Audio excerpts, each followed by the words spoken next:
All right. Hello, everybody. Welcome back to the Think Sacred podcast. I'm Zach. Today we have another guest speaker with us. This is Allison. This is actually my girlfriend, my fiance. So Phil's still on vacation. He actually is getting back from vacation tonight. So the next episode, Phil will be back. If you guys don't know what the podcast is about, so we basically have an open discussion, generally revolving around religious ideas, theology, but typically one person takes up a more theological, biblical type position, and the other person takes up a more philosophical, grounded position. Although, like, a lot of times we end up like swapping back and forth in different positions, especially with the guests. You know, Corey on last time. Corey had, he was able to take up multiple positions, and I myself take up multiple positions several times. I'll present, different ways it's going to be. And today we're just trying to get a woman's perspective on these things, on things like faith and just God and the Bible and everything like that. I don't know. So, how you doing today, babe? I'm doing good. You doing good? Here, let's move that a little bit closer to you. Okay. We do have a few comments, and maybe you can help me out with some of these. We have a few comments, and some of them are pretty good. So the first one we have was actually only from a couple hours ago. And it was on the short that me and Corey had, where we're talking about, where does your morality come from, especially if you're an atheist, right? And so the comment is from one man on an island.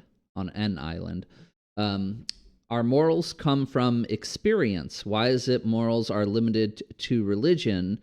Who has the worst morals of all, going to war because people don't believe in the same God, for fuck's sake.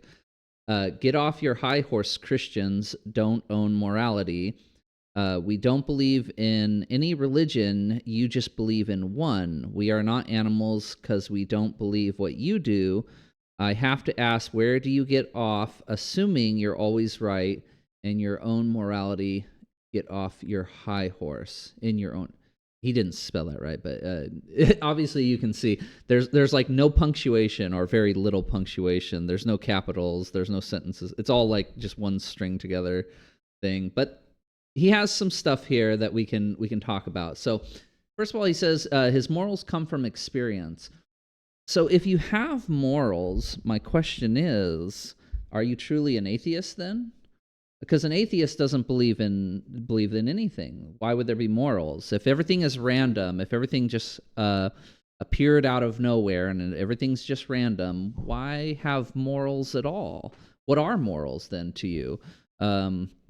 So for us, right, the reason we have morals is because we believe that people are sacred, because we believe that people have a divine purpose, that there's something sacred about humanity, right? I mean, what do you have to say about that? Really, it's kind of tough because, going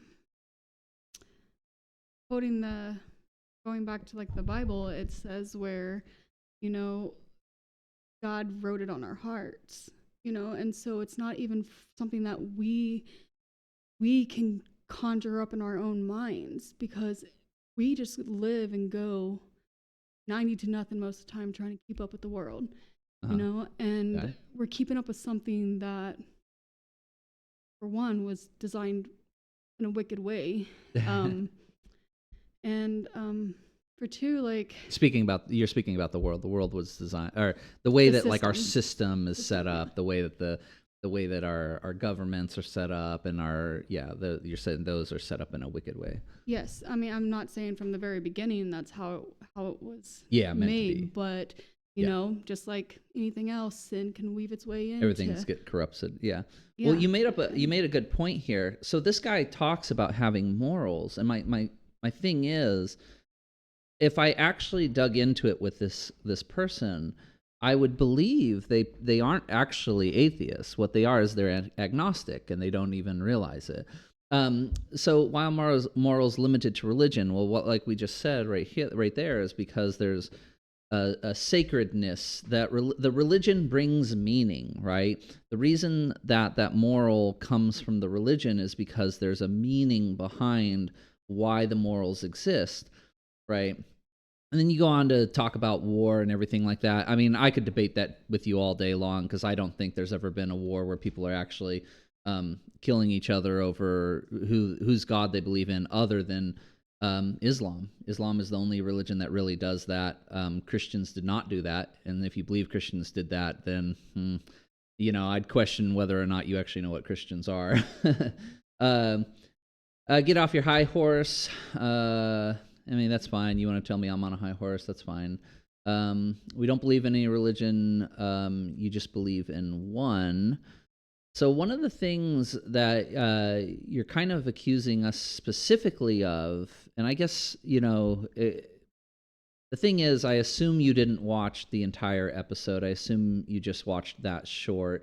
And so maybe as you're watching it, you're assuming we're Christians. But, for the most part, obviously, Corey was not a Christian, obviously. And Corey's the one who asked the question about the morality. Corey is an agnostic, right? And if you watch the episode, it's very clear that, he doesn't actually believe in pretty much anything in the Bible except for, some of the moral teachings of it. So, and then also your last comment, I have to ask, where do you get off assuming you're always right? And if you had watched the podcast, you know that my general assumption is actually that I'm always wrong. That's my base default position, is the fact that I'm always wrong. So either way, thank you very much for the comment. There was definitely some value in there, and I think we got something out of it. I mean, what do you think? Yeah. When you talk with me, would you agree that, like, typically my viewpoint is that I'm always wrong? Typically, yeah. It's hard to get a conclusion out of you, because you're like, well, I'm not certain on that, so. I'll always make arguments for both sides of a specific argument, because I mean I've seen it from both sides so many times, and this is one of the reasons why I know what the true atheist actually believes, right? Is because I've heard it so many times and I've dug so deep into it that it's like I said, when someone like this makes a comment like that, I really seriously question whether they've actually dug themselves deep into the idea of what it means to actually be an atheist, someone who actually believes that this is an entirely random experience and it has no meaning, right? That's what an atheist truly believes, is that this experience has no meaning at all, right? And therefore, why are there morals at all? It wouldn't matter. Okay, so I want to bring up actually your little boy. He he was I think about 3, and we have chickens out in the fields. And oh God, you're gonna tell this story? Yes. And because it's a great thing for morals. Like me, I have a daughter. I've raised her. She's older now. She's on her own, and well, just from learning through teaching her, it's so strange how it actually worked, though, because he was 3.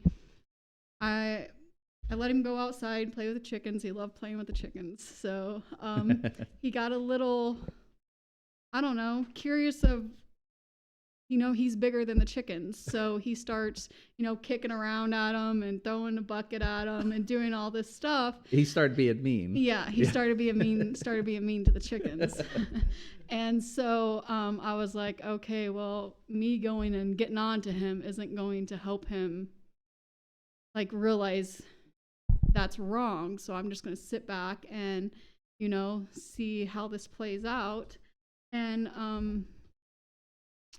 so I went out there and I said, James, or how did it even go? I went out there to see what he was doing, Yeah, and so I didn't acknowledge that I was there or anything. I had just turned around and came back in. And shortly later, he comes back behind me and he tells me how that I was right because I had told him previously we need to command our animals to do things instead of hitting them, because hitting them, we could really hurt them or something like that. And so he had come back and told me how, you know, it's better to tell them to do something than to hit on them. And because he felt bad. Well, At that's 3 years really old, he had felt bad yeah. for Well, what gosh, he that's had a really done. interesting discussion we can have because you've seen it with how some of our animals. We have goats, and we have one big dog, and we have we have a couple small dogs as well. But we have a really big male, goat, and I'm rough with him, and since I'm rough with him, he's nicer to me than he is to you, right? Yeah. Because you're not 'Cause mean he- to yeah. him. Well, not that Yeah. he's actually so big that you really couldn't actually Yeah. flip him over the way Yeah. that I do, but He beats me up. by asserting my dominance with him, he treats me differently because he looks at me as the alpha male of the family or whatever, or something like that, right? So it's really interesting how animals do that. Like some animals realistically, like out in the wild, that's how they set up their pack, like wolves in a pack, right? There's one wolf that's the alpha, but they're not usually the enforcer, but the enforcer will attack the other dogs that are misbehaving in order to get them under control, and they attack them, they get them under control until until they get too old to be able to enforce anymore. Anyways, interesting stuff. We got a few more comments. We got we're gonna go with 3 more. We got more than that, but I don't want to be on this all day. So we actually had 2 comments on our there was a funny short where me and Dad are talking about the ramen going bad. Do you remember that? Yeah. Now, did you watch that? Yes. Yeah, I didn't say exactly how we found out the ramen went bad, but we found out the ramen went bad.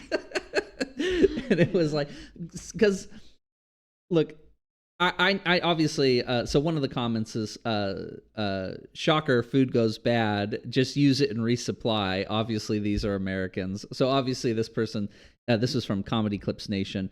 So obviously this person's not from America. But I mean, there's lots of food that does stay good for a very long time. And I had mentioned, I thought ramen noodles stayed good for like 10 years. Like, I don't know why. I didn't realize they went bad. Like Within a only year, after a yeah. year or two, right? I don't know. Like there's other types of food too. There's like cans, certain canned foods will last like a really, really long time, like 10 plus years. So It's funny that you're talking about this because I had seen a video where a lady is purposefully eating moldy bread because there's in it. yeah, So, I yeah, mean, of it is course. strange, yeah. Wild. So another comment from Brian Long 4665, once again on the same video, was salt your meat, it'll last. At the end of that video, Dad talked about basically if he has the normal meat from like the meat section at Walmart and everything, that stuff, as soon as it gets past the date, he throws it away. and the salt your meat, yeah.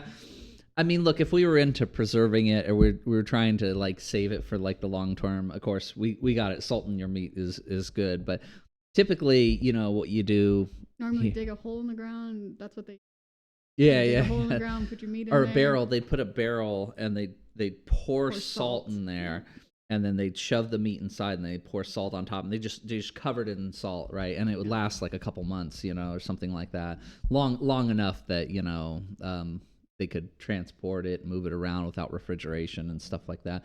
But the thing is like sometimes we go to the store and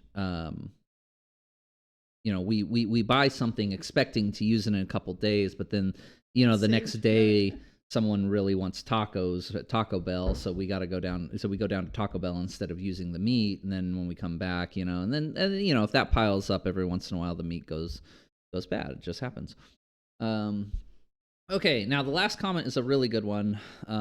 It's an interesting position, and I think this person was, for the most part, pretty respectful in the way that he said this. It's a long comment, but I want to get it out because I think it's important. This is on one of my shorts where I was talking about how you can't prove that yesterday existed, right? There's no way for you to prove that yesterday existed. I mean, what about if you get tattooed on your body? You obviously lived through that day to have a tattoo. But once again,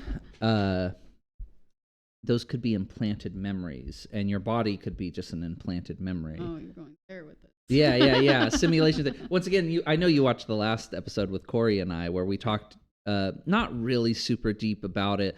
The whole point of that conversation to talk about things like Plato's The Cave or the Matrix or simulation theory or stuff like that is just to say that when we operate in this world, everybody has faith.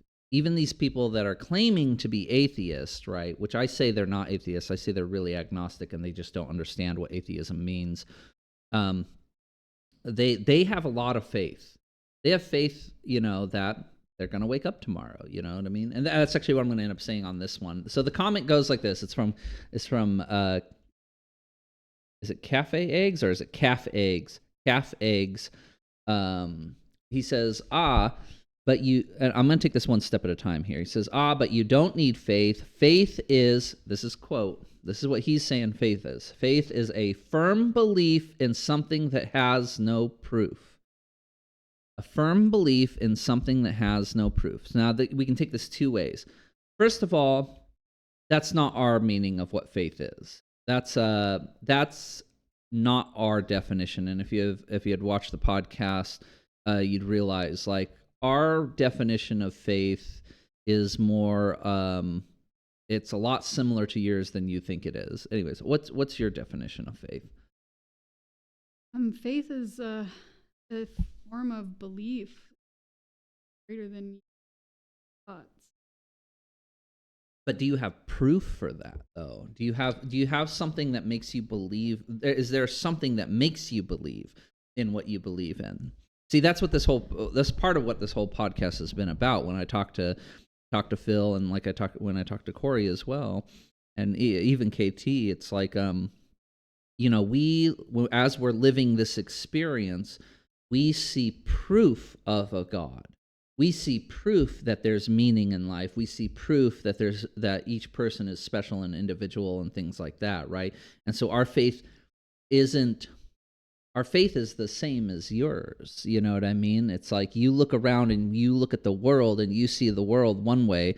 We see it the same way. We look around, we see the world the same way. Faith is the same for us. It's just what we're interpreting the data that we're seeing is we interpret the data as there's a God. We interpret the data as there is meaning to life. So what would you say? Yeah, for sure. See, I was told a while back that I was losing my faith. And so it was mind-blowing to me because I've just always felt like... Wait, who said that? Wait, it's been probably about a year. My sister had called me out on it because, yeah, I mean, I wasn't seeing. That's really weird. A year ago? Yeah, it was about a year. Because I mean, we've been together for a long time, and you've pretty much always been. And see, that's what I thought too, but I wasn't trusting in. I wasn't. I still had that perspective, like faith. Like I know, like. Whenever I have let's see, like negative thoughts or something, I have,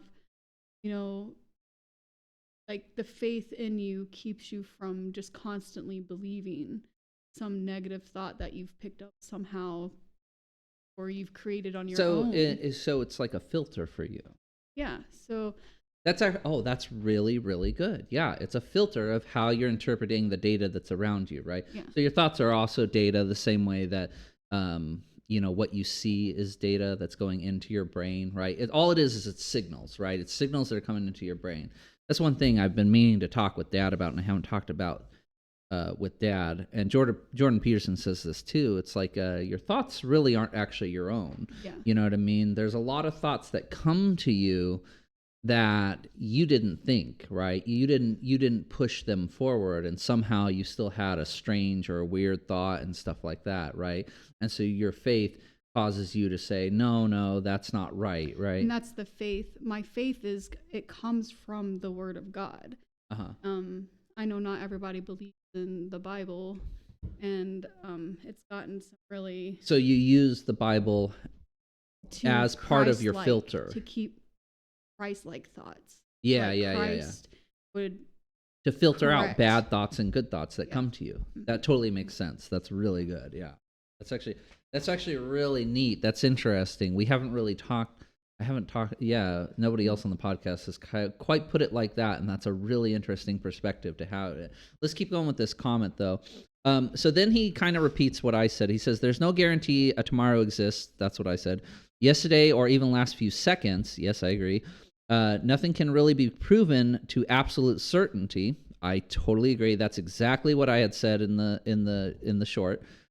And he says, but theories based on observation can be established, reasonable expectations, giving the data you have available to you. Okay. Now there's more to the comment, but we'll stop there for a second like that. And I totally agree with you. And that's exactly what we're saying faith is. What you're describing right there is faith, right? And later on we'll see it, because you have a sentence right at the end where I'm gonna replace the words that you have with faith, and I'll show you how you say it. So then he goes on to say, establishing proof in the world we inhabit must have something tangible that can be measured, where observations can be made. I totally agree. Hypotheses can be drawn and tests can be made. Now, I totally agree. Now, don't think of this, what I would say to the atheists is don't think of this as just physical things. Think of it as metaphysical things that we deal with on a day-to-day basis, right? We have belief that certain things are right and certain things are wrong. I guarantee that you believe murder is wrong, right? Or that stealing is wrong, right? If you believe those two things, why do you believe that they are wrong, right? And the answer is that it comes from somewhere deeper, right? It comes from an observational thing, because you can see when someone else gets murdered. You can see when someone else gets their stuff stolen from them or damaged or destroyed or something like that. You can see how that affects their lives. You can see how it affects them, and it goes out. And that is the proof right there that you're talking about. From your observation, you observe it, you see the data of something bad happening, and then now there's more to prove to you that it's right or wrong, right? So we see the world the same way, and so let's keep going. Like I said, we got another sentence here at the end. So he says, therefore, I can theorize that my memories are highly likely my own. That one I'll disagree with. I'm not sure I agree with you. I don't fully disagree with you, but you know. It's kind of a throwaway line for me, because I don't really, I don't know. I just don't really have anything to go with that. But anyways, what we know about the brain is memories are constantly being edited. I've heard that, and I can agree as well. Then he says, okay, here's the one. He says, I can reasonably draw a conclusion that yesterday existed. Let me reword that for you. I have faith that yesterday existed. The same thing. It's the same thing. I'm saying the exact same thing. When I say I have faith that yesterday existed, I'm saying the exact same thing that you are. You're saying I can reasonably draw a conclusion that yesterday existed. I have faith that yesterday existed. It's the same thing. We're saying the same thing, we're just using different words. And so that's what I'm trying to say. When we're talking about faith in the short and in the podcast, when we're talking about that, that's what we're saying. We're saying the same thing that you are. Because back to your very top, you say, faith is a firm belief in something that has no proof. I can reasonably draw a conclusion that yesterday existed. Well, you have no proof that yesterday existed. All you're doing is reasonably drawing a conclusion. We are doing the same thing. This is what Christians do as well. Christians look out at the world, and I've already said this already. Christians look out at the world. I'm sorry. Okay. I'm kind of cooking right now. I kind of feel it. You know what I mean? We are looking out at the world, and what we see God. We see it because we have that experience. The data is coming back to us, and the only reasonable conclusion that we can draw is that there has to be a God. It can't be that this is all just nothing, that this is all just random, because that means it has no meaning. I've been talking with my dad about watching The Seventh Seal, right? I'm sorry, I should finish off because you did have one last thing. I want to make sure that we get this completely. He says, but our brains interpret the world through senses, present us with a hallucination of reality in which we live and cannot escape. I totally agree with that as well. So great stuff. Thank you so much for the comment. I absolutely would love for you to respond again if you happen to hear this. I don't know if you will. A lot of people that respond, they end up, I don't think they end up coming back, but I always leave a message for everybody, and I always hope they do come back, because I really would like you to have watched this, and I really would like to see your response after having heard what I said. But you and I watched the Seventh Seal, right? So and good. I've talked to my dad about watching that. Would you like to describe a little bit about the Seventh Seal, what you remember about it, you know? It takes you through so many different stages of death. I mean, really what? Yeah, because the whole thing is like right at the beginning, the night is basically death comes to the night, right? And he's about to die, but the night kind of tricks death and he's able to keep himself alive a little bit longer. But then there's a whole series as you go through the movie. You know, what did you think of it? It was very intense. It's very good. It's hard to actually be able to verbally talk about without seeing it, you know. It's been it's so been a while since, it's so intense. Well, you know, speaking from a woman's perspective here, another movie that we watched that we both really liked was that was it Perfect Blue, the anime, right? And that's a woman's perspective right there. Like that's that one I didn't really care for too much. I was like, well, I like it in general. It's a good movie, but I was like, wow. Oh yeah, it makes you really, really uncomfortable. Yeah, because it's just it's like it's so true. I mean, it really, it's really how as a woman you are subjected to so many different things, and in the moment you're there, a lot of times we just, you know, go along with whatever is going on, and but actually there's that faith, going back to the faith, there's that faith there. That, you know, we're going to survive it, like we're going to get out, like, but we don't make like big old scene in the moment about it. It's funny, we cover things. That might be the fundamental difference between women and men, right? Is because men, because we have, you know, this bigger, stronger body, and we have a mind that's more focused towards survival in general. We fight against faith, whereas women, I feel like you guys have to fully live in faith, right? It's just woven in us. It's what? It's just woven in us as a woman. Yeah. A lot of times they say like women have like that extra sense that, you know, and it's crazy because, you know, a lot of times we're right about, especially like if it's involving our kids or, you know, someone that we're really close to, we're like, we're still connected. Even, you know, even once your kid grows and moves out and goes on your own, you still have that connection. It doesn't go away, even though there's millions of miles or could be millions of miles in between you. So it's like that motherly instinct. Yeah. So we've heard that said before. Can you dig even further into that? I know you just kind of described it as some form of faith or something like that. Can you describe it any more than that for the males in our audience?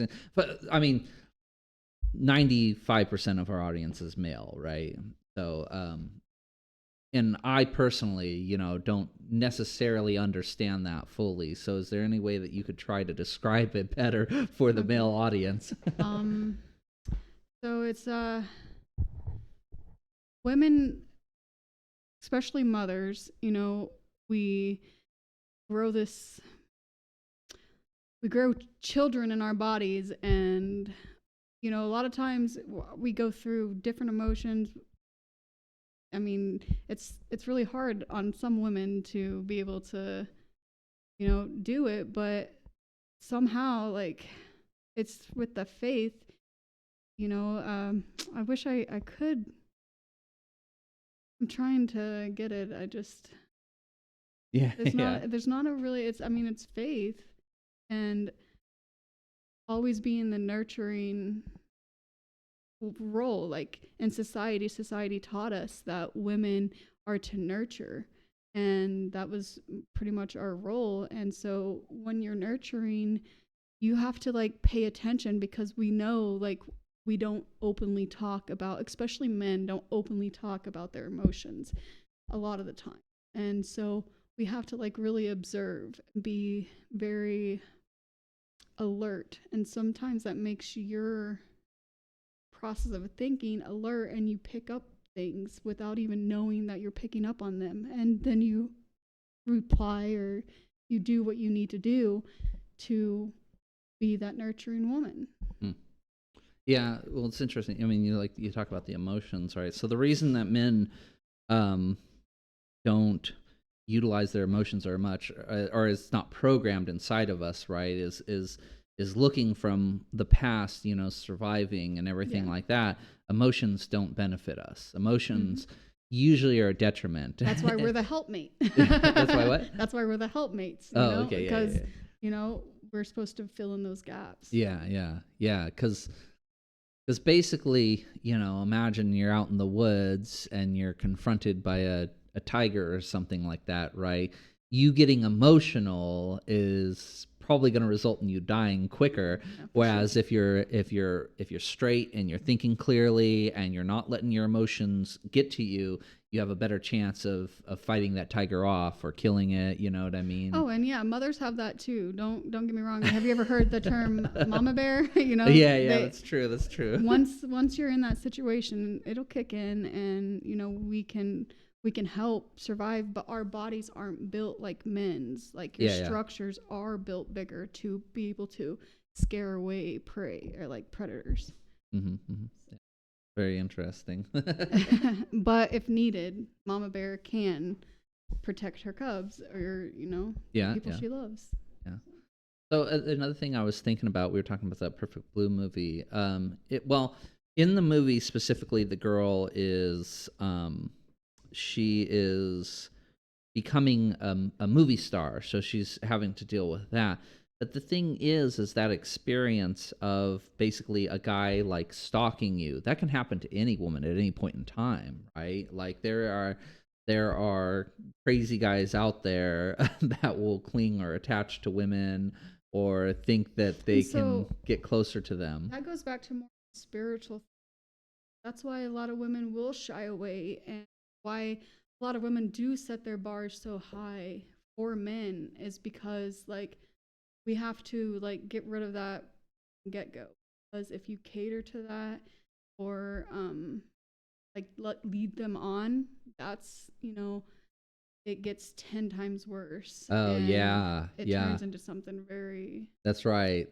They might think you're, and see, that's a hard thing for, so you might think that you're being nice to them, but you realize that if I'm nice to them and I really don't like them, they might take it the wrong Well, they way. can pick up on that. Like, we can pick up that's that extra sense of Yeah. knowing. Like, we can pick up on those things whenever guys aren't being genuine. Yeah. And so, And see, that's why guys struggle with it too, is because I don't want to say anything weird or bad.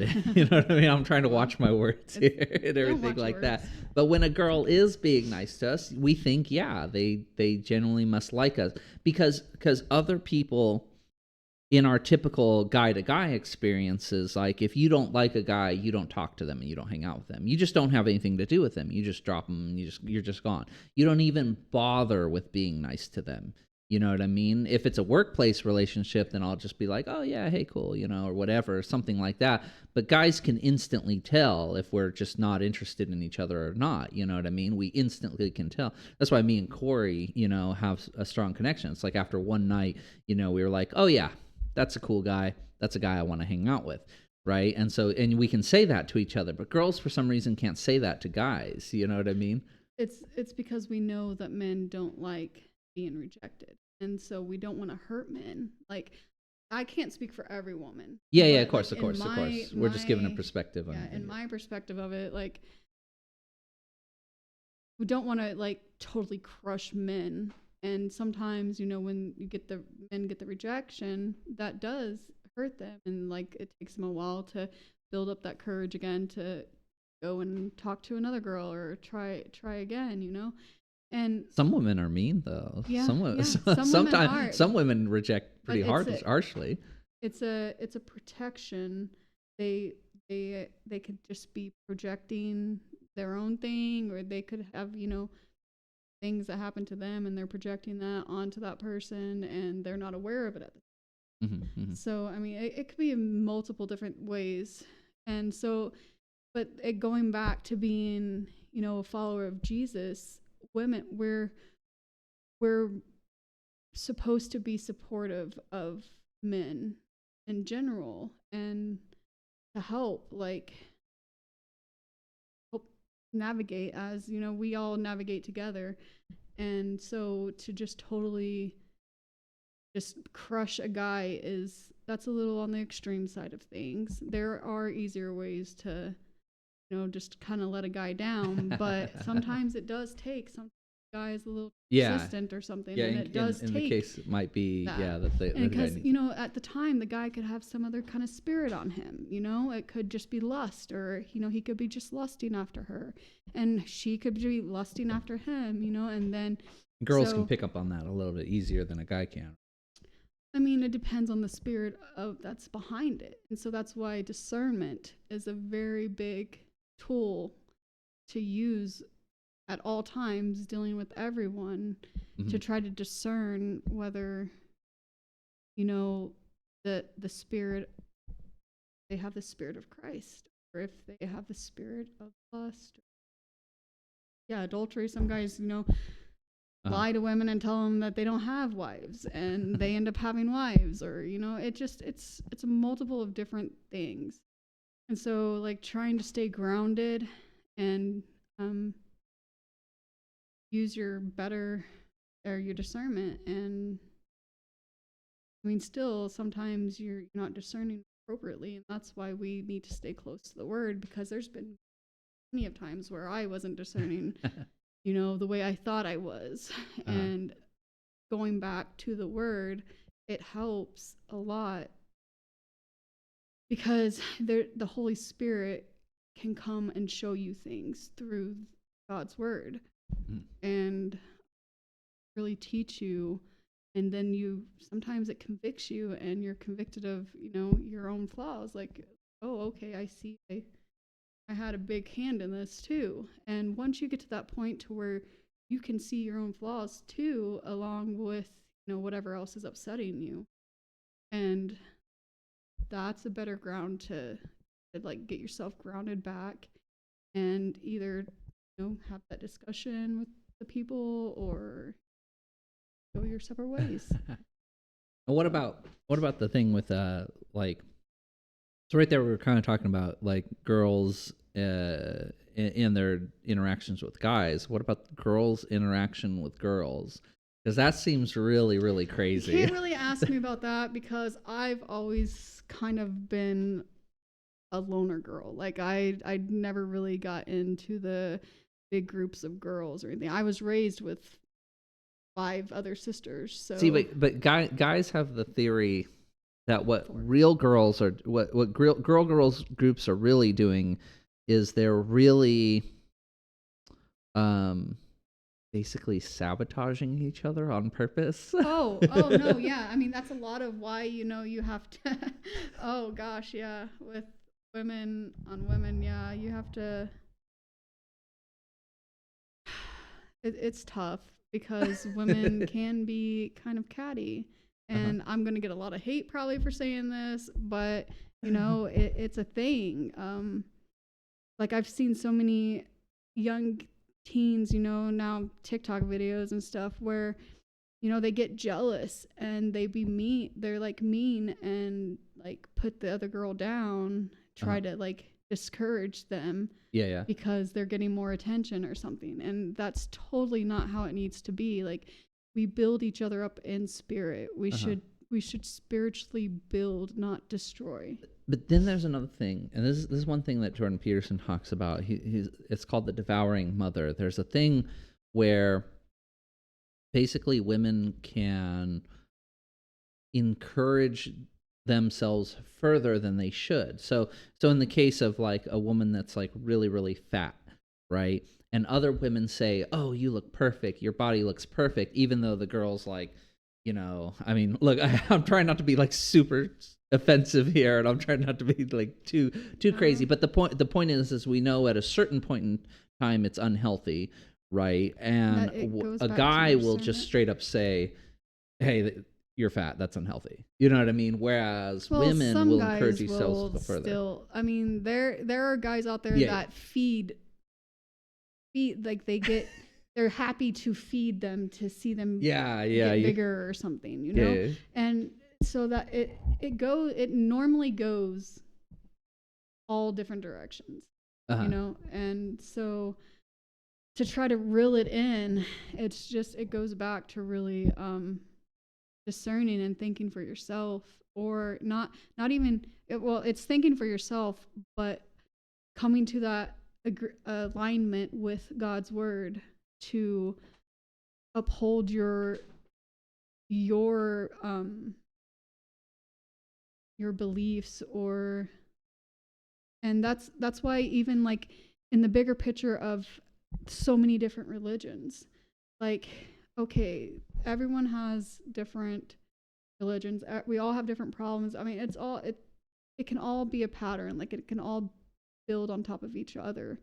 And so we get our religion normally from our environment where we were raised, who we hung around, or what part of the world you're in. You get, you pick up on that, and that's normally what creates that, unless you start thinking on your own, not falling back into like the traditions of mankind. Like it just goes back to really building your mind to be Christ-like. And um, Matthew, Mark, Luke, and John, those are all about Jesus's time on earth. And I really think like God came, made himself flesh to show us how much he loves us, and to show us that we we are too hard on each other a lot of the times, and we have principalities that we have to Yeah, so fight I like that. I against. like that idea that you're talking about right there, right? Because I tell Dad often. Well, actually, me and Dad kind of agree, but I don't think he takes it far enough. I think Jesus a lot of the times is being sarcastic, like when he says, "See, some people take this like literal, but I think it's almost sarcastic. It's like you even look at a woman and you're sinning, right?" That's to show you, that's to try to help those scales fall off your eyes, like hey, like you're judging this person because he's looking at or he's doing this, you know but yet just you, to God's views, just you looking at another woman in a lustful way, you've committed adultery. But we have to look at, and this is kind of what I talked about with Dad, is we have to look at women in order to determine their mateability. But the spirit behind it, that's the key factor there. That's what I believe that God's trying to show us. Like you can like observe women in a normal fashion discernment way. But when you're lustfully looking at a woman, that's in the spirit of lust. And normally, But where does that line lie between lust and appreciation? So what if you're looking at a girl in appreciation for, like who she is, or like who she is, her beauty? You know what I mean? Like beauty is a great thing. well, that We goes love back to beauty. King David. What's that? That goes back to King David and Yeah, Bathsheba, or what is Bathsheba, is that her name? Bathsheba. Yeah, she's on the other roof or something like that. Yeah, and he saw her bathing and kills her husband, and Yeah, that's a whole that's yeah, a lust. like that's the whole lust point where you're comes you're out. taking it to the point where you're killing somebody else. Yeah, that's Yeah. different. But Well, like I mean, in the that's day how to day, lust is. so You once can again, try that's to an manage extreme. it, but lust is its own spirit, and so it's going to cause its own problems. It's going to make its own things come up Yeah, that but men once don't again, necessarily think about in that moment that's being done, or even women. I mean, it's both sides, because women obviously lust after men too. So, yeah, but once again, I'm trying to figure out where that line is, where it's okay, because we can't help it. Guys can't help it that we're driving down the road and there's a beautiful woman walking on the sidewalk. We can't help but look over. Okay, it's a natural thing. It's like it's almost like when you're walking through the woods and we see, like, fruit on our fruit vines. Like we're walking along in our woods and we see the blackberry bushes, and you can see the red blackberries like from a distance, right? And it's almost like it just happens,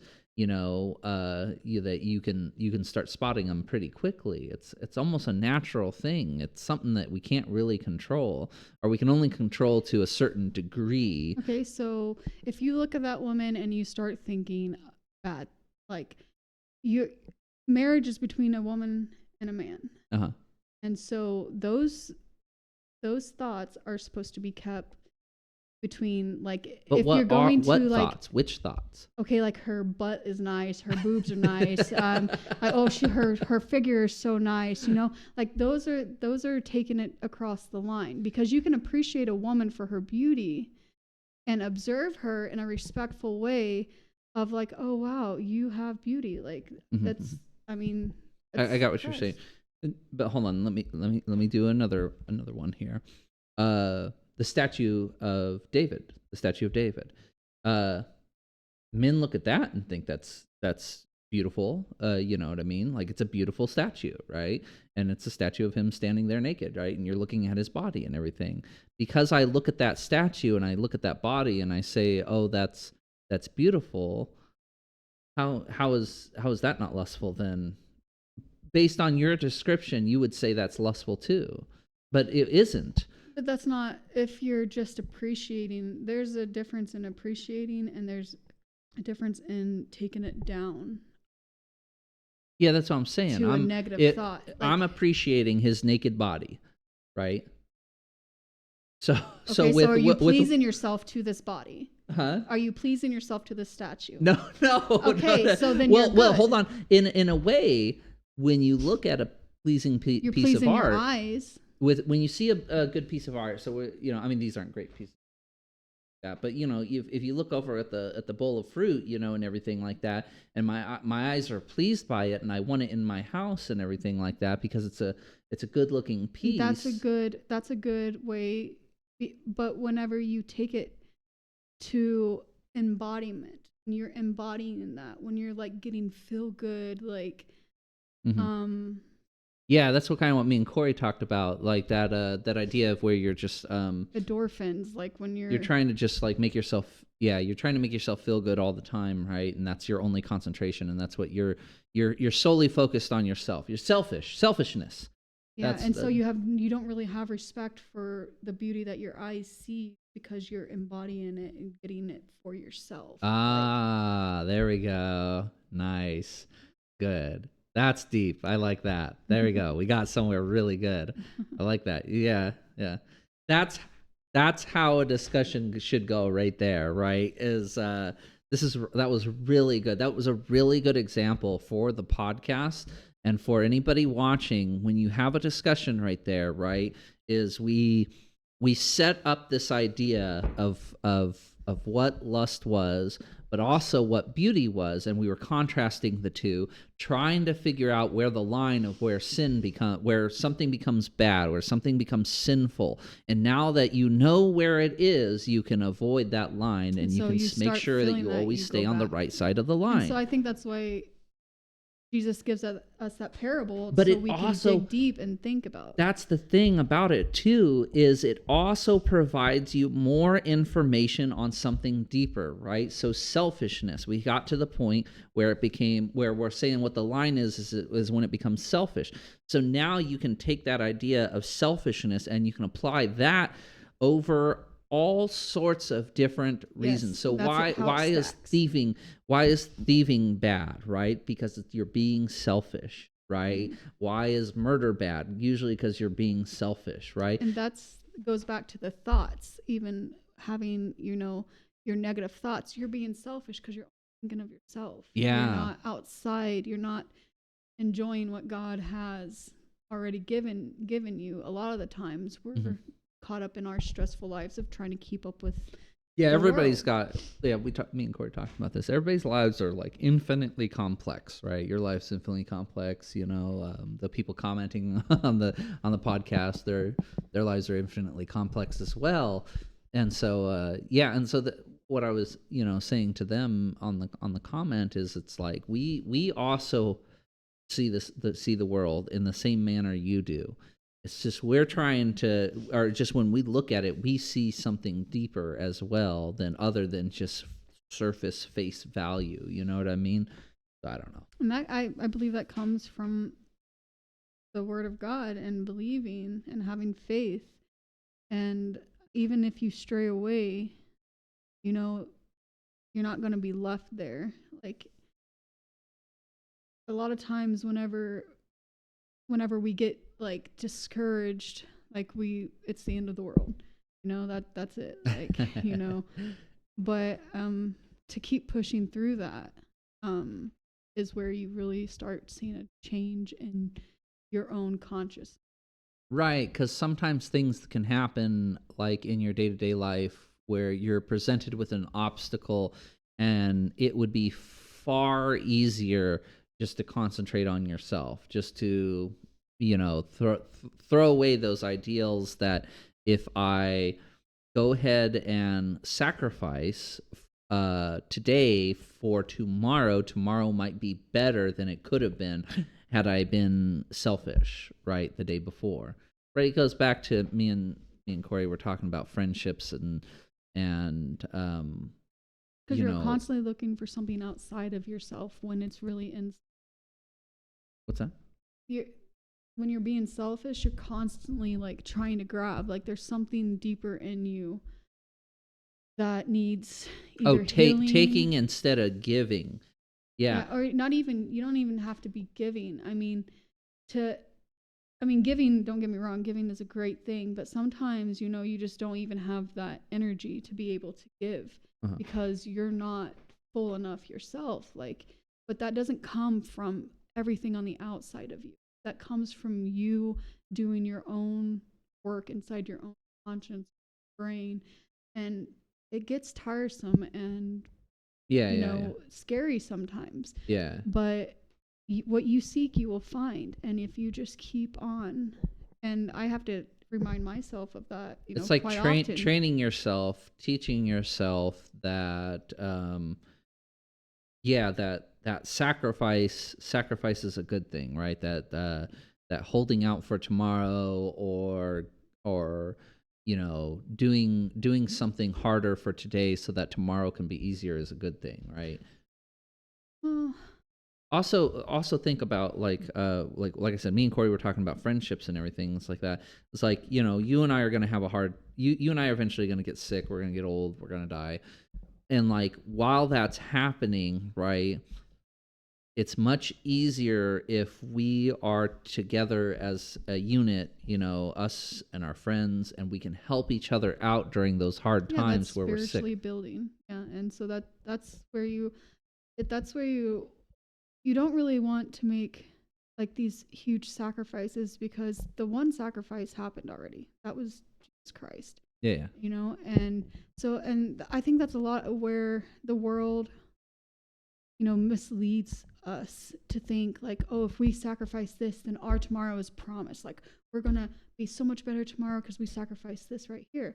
But no, that's not true, because we're not Oh, meant to sacrifice. The yeah. I think one true a sacrifice distinction is there Jesus is it's not Christ. necessarily that you're making the world better for yourself, but you're making the world better for other people too. That's how, by spiritually building each other as a unit, as a whole, and Yeah. instead of individually trying to seek your own enjoyments or whatever, your own pleasures Yeah, through. yeah.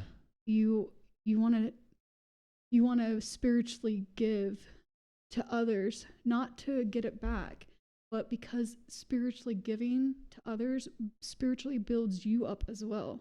And it will build them up eventually. You might not see it, you know. Mhm. There's a lot of things like Peter didn't know he was going to be in the Bible, you know. Yeah. He wasn't going to be wrote about. Yeah. And so, you know, there's a lot of times you don't see the fruits of your labor. And that's another huge thing where people like, look at their fruits, look at their fruits. You know, the fruits aren't these material things of the world. The fruit is how you treat other people with loveness, or with loving kindness, joy, peace, long suffering. We do suffer for each other. So, I mean, that's different from sacrificing, though. We're willing to suffer for each other because we love each other and we understand. We have a greater spiritual understanding of what it actually takes to make it the world. Hmm. And not to be beat down by it, you know, because so much of the media, you know, everybody is so confused, especially this, you know, this time now. Mm-hmm. You know, we have so much social media interactions, and it can really like stunt your growth spiritually, because you're going down all these extra tangents that Yeah, aren't you see necessary. so many like bad things. They've talked about this since God knows how long. This is why, you know, the great generation said that like TVs were bad, you know, Yeah. like, or rock and roll was I of the literally devil. stopped watching TV for the longest time because Yeah, it had my brain and my spirit so confused on, like, you know, I couldn't take away that scared feeling, Yeah, like, yeah. after watching a scary movie. It's that song by Don Henley, I'm sorry, yeah, Don Henley from the Eagles, "Dirty Laundry," where he's talking about the news anchors and how, yeah, the way they get attention is by airing dirty laundry, right? Is by basically showing the worst stuff, you know, the planes crashing, you know, the wars going on and everything like that. But it's like, yeah, I mean, all that stuff is happening, and it's like you should be It's aware very that it is important. happening, I but mean, it's it is. like, you But there's know, only so far you take it. You don't embody it. yeah, Because once you embody it, it's just like anything else. You're taking on that spirit. And it takes a lot sometimes. Sometimes you get on like, you take on something, you don't even know you're taking it on. And yeah, that ideology. So like people that are anti-Israel, pro-Palestine, or even people that are, you know, pro-Israel, anti-Palestine, you know what I mean, or just that whole thing right there, that whole debate. Realistically, on this side of the world, you know what I mean, how much does it really affect us? I don't know. It affects us a little bit, enough that we should probably lightly support one side. But I mean, like, day-to-day life, is it worth us like going out and protesting and, you know, fighting with our neighbors over? Probably not, right? no, yeah, not worth that. Because it's only spreading hatred. Because once you get in that, that's hatred. You're just spewing hatred back and forth. And so to actually be able to sit down and have a conversation with somebody without That's what me and Corey were talking about. Yeah, yeah. your emotions connected, I mean, that is very important. Our emotions are important, a survival mechanism for us. And you know, it is good to pay attention because you know where you're at. Like, okay, well, I'm being a little too this way or that way. Yeah. So, I mean, regulating your emotions is a great tool. Once you can get a grasp of that, then you're good. It doesn't mean to go completely numb and not have emotions. No, you have emotions, but you just don't act on them right away. Yeah, here's a word I've been kind of thinking every once in a while with a few of the things that we've been talking about. Balance. Is there a balance to this stuff? Is that what we're talking about? We're talking about, like, if you go too extreme in one direction, it's not good, but if you go too extreme in the opposite direction, it's also not good. This is a theory I have right here about God, right, too. As I sit there, sometimes it takes one or the other, though. So if that happens, then you just need to know how to get yourself back to the ground. Yeah. And sure. not to, and that's something that I struggle with, not to embody that and let your body store that as a memory that's gonna taunt you throughout life.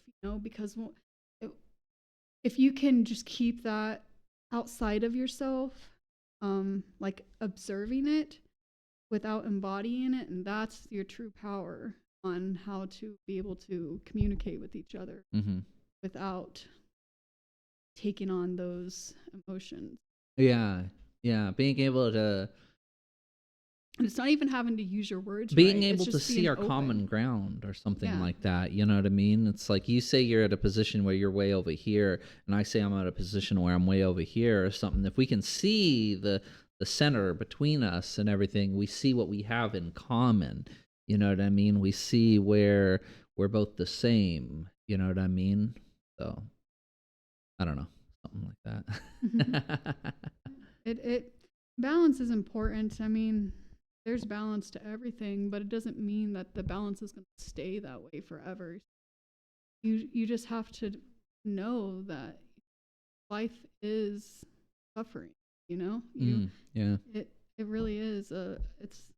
It's suffering, but it's for the greater good. And people don't really like when you say, oh, you're suffering for the greater good. That's what I'm talking about. When I talk about my theory about everybody getting to heaven and everything like that. It's like, right, that's what this world that's how this world is set up, right? And so God obviously set up this world to be this way, right? Well, man kind of grilled a bit and took it into their own hands and became a little wicked and self-drone, like on Moby Dick. You're so focused on that one thing that you'll do anything and everything. She knows my favorite movies, man. We watched them together. Yeah. Oh, Moby Dick is so good. Oh, it's so good, especially the Gregory Peck version. Don't watch any of the other versions. The other versions are garbage, but the Gregory Peck version is incredibly good. It's the women were sitting here like, okay, yeah. Okay. we were literally watching it together, and I'm like, yeah, and she's like, oh no, just they're stop all gonna already. die. Yeah, it's great. Oh no, yeah. And yeah, so it gets funny. A little, and I mean, and it's funny because that is a boat full of men. It's a boat full of men. There's no women, right? Maybe that's the problem. Right? No, it's good stuff. Good stuff. I don't know. We've been talking for over an hour. Are you good? Or do you want to? Is there anything else you want to say or anything? I do want to say the gospel. 1 Corinthians 15, 3 and 4. Christ died for our sins according to the scriptures, and that he was buried, and that he rose again on the third day according to the scriptures. There you go. Yeah, for sure. Yeah, it's really, really interesting. Yeah, there's so many things that, when I sit there and I wonder, I mean, it seems so straightforward, you know what I mean? But there's like so many more questions of like why, why was that the way that it had to happen? Why? At some point, you have to let the questions go and lean into it more and let something greater than you work on you. You have to be willing to accept, for one, God's grace. Because, I mean, we obviously have God's grace, or none of us would be alive to this day. You Yeah, know? yeah, yeah, for sure, Like, for sure. so That's an obvious, statement right so there. to be able to accept that grace and to really, if you're going to embody something, that's a great thing to embody, is God's grace. Really sit and contemplate on how much grace God has shown in just your life alone. Not even looking in others. And I mean, I mean, it, it's something that you just have to you have to do on your own. Like, you have to look within yourself and be honest, to be completely honest with yourself. Yeah, the problem is when I look inside of myself, and my honest answer is I don't know. I know nothing, right? Like kind of like what Socrates says, and maybe that's where I get it from. You know what I mean? Is my study of philosophy is Socrates was the wisest man in the land, right? That's what the Delphiad oracle said. And she said that he was the wisest man because he admitted he knew nothing. You know what I mean? Yeah. And that's the thing. Sometimes that's it. You have to just, maybe that's how it works with some people. With me, I was not very, I actually used to be very scared to read the Bible. I was very scared to face what the Bible had to say because of me growing up and being in churches and things. I got some This is the kind same of mixed story up. I always hear. Everybody that's fallen away from religion or the Catholics or church or something like that, it's always because of fear, right? So fear scares people away from it. Well, it's not I necessarily really don't like that. Fear, it's more of you're not ready to look at yourself in that way, or like you thought something different, and then now you're realizing it's a different way, and you're like, hold on, wait, no, I was told this is how it was, and then you read for yourself and you're like, whoa, hold on, this isn't what I was told. Like, this stops. Like, this, like what I started reading, it continued on and gave me much more faith, much more knowing of how much grace God has given, and once you're shown that, and you can embody that right there, I think that's when you can really start changing, like, how you think in your everyday life. Because before, I thought I was doomed. I was going to hell, because I messed up and I wasn't able to keep the commandments. See, that's what I'm saying about this idea that that this. So when I look at things, right, as we're talking about things, what's good and what's bad and everything like that. When I see people talking about, oh, change your ways because you're going to hell.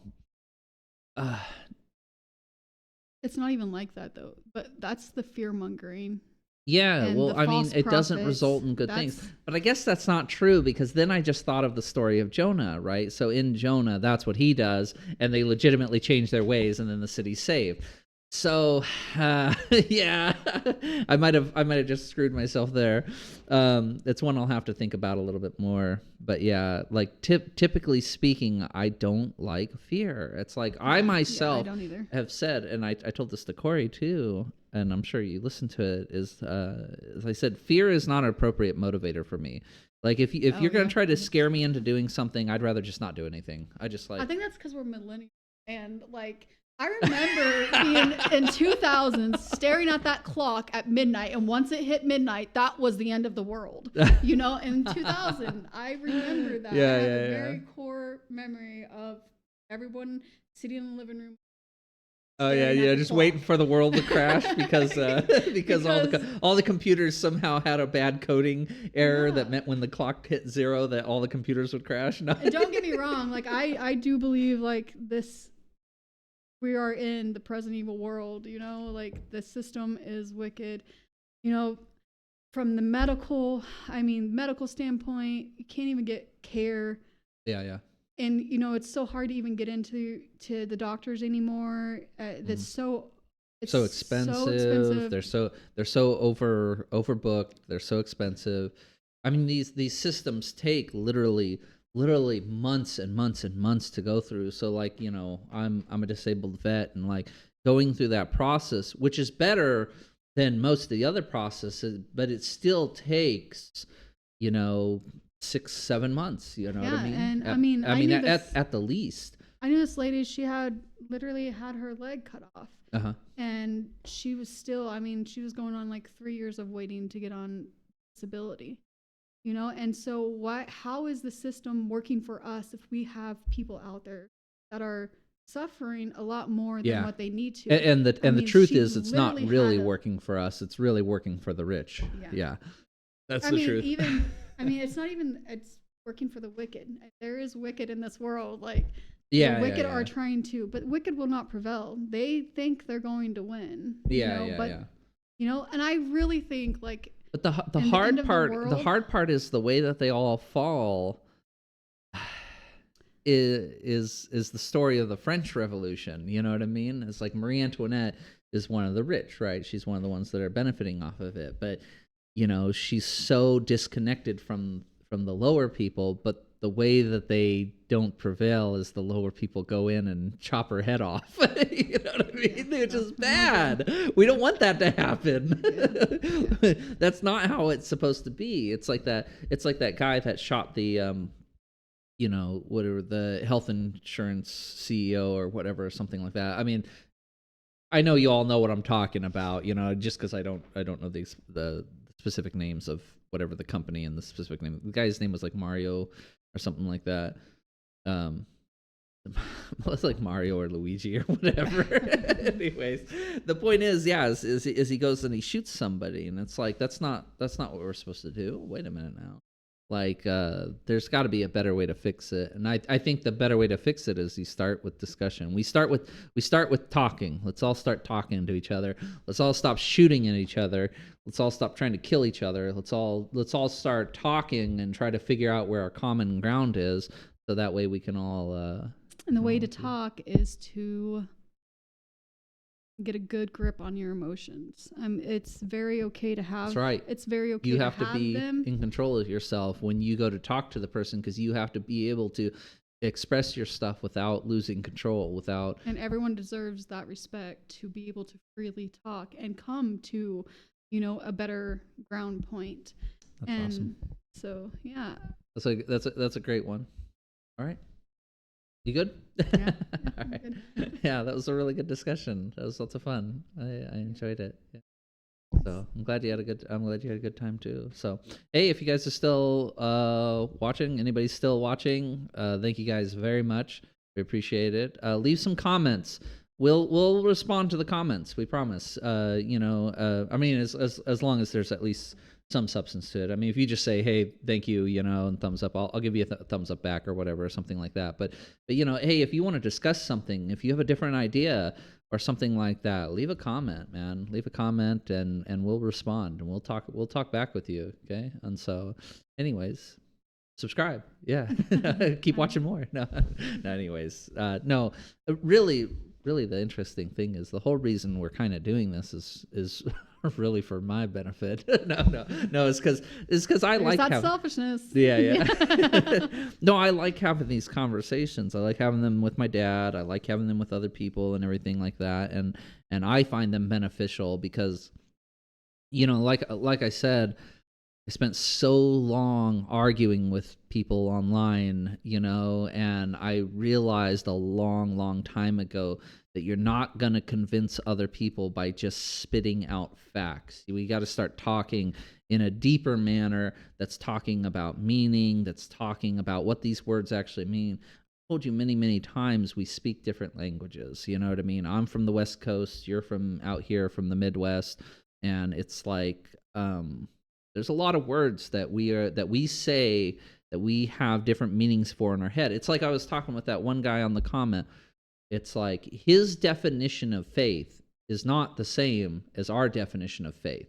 his definition of faith is what I would call a fairy tale, you know. But his definition of something of a reasonable, what did he say again? Here, I'm gonna even look it up one more time. A reasonably drawn conclusion, right? That's what faith is to us. That's what faith is, you know, a reasonably drawn conclusion, you know. So, anyways, thank you very much. And just real quick, none of us have kept the 10 Commandments. So anyone out there listening can know this. It was meant for a schoolmaster. It was meant to teach us. It was meant to bring us to the end of ourselves. Yes. So that God could start building us up. All right. How he intended. That sounds perfect. Yeah. That's a Right. great one to end on. Let that one out there. All right. Thanks, guys. Thank you. Jack.